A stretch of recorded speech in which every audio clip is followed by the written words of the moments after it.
Hello friends, आपण मानक आम चैनल को स्वागत। तो आपण माने देखि पारुथिबे स्वामी विचित्रानंद कल्याण आश्रम तरफ रही जॉब नोटिफिकेशन।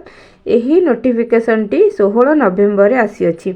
तो एठारे आमे शिक्षक पदवीटी को आलोचना करिबा। एठारे विभिन्न पदवी विषय दिया जाइछि, किंतु आमे शिक्षकर पदवीटी को आलोचना करिबा। एठारे 10 नंबर पॉइंट रे एजुकेटर रही पदवी। तो आपण मानकर बयस 21 रु 45 वर्ष मध्य होइतिले आपण माने एही पदवी पई अप्लाई करि परिबे।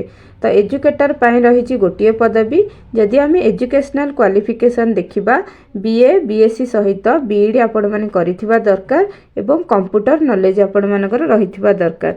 एजुकेटर पदवी पई 10,000 टंका सैलरी रहिछि एवं आर्ट क्राफ्ट कम म्यूजिक टीचर पई रही गोटे पदवी।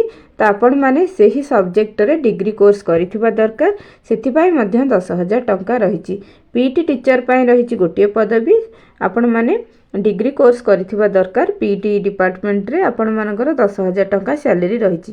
तो आपण मानकर सिलेक्शन कैरियर मार्क एवं इंटरव्यू को बेस करी करा जिवो।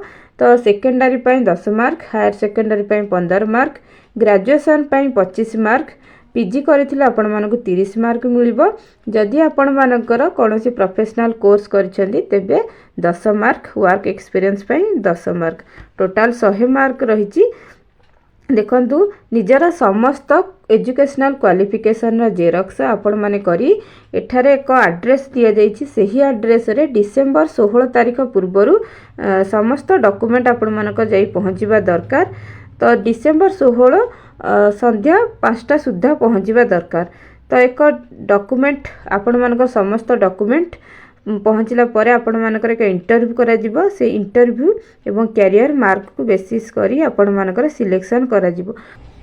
एठारे एक फॉर्मेट रही। यही फॉर्मेट को फिलअप करी निजर समस्त डॉक्यूमेंट रो जेरॉक्स सहित से मानक निकट को पठाई परिबे।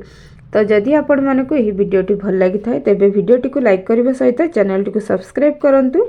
एही भली जॉब रिलेटेड नुआ नुआ इन्फॉर्मेशन पाई हम चैनल सहित जोड़ी होकर रहिथांतु। धन्यवाद।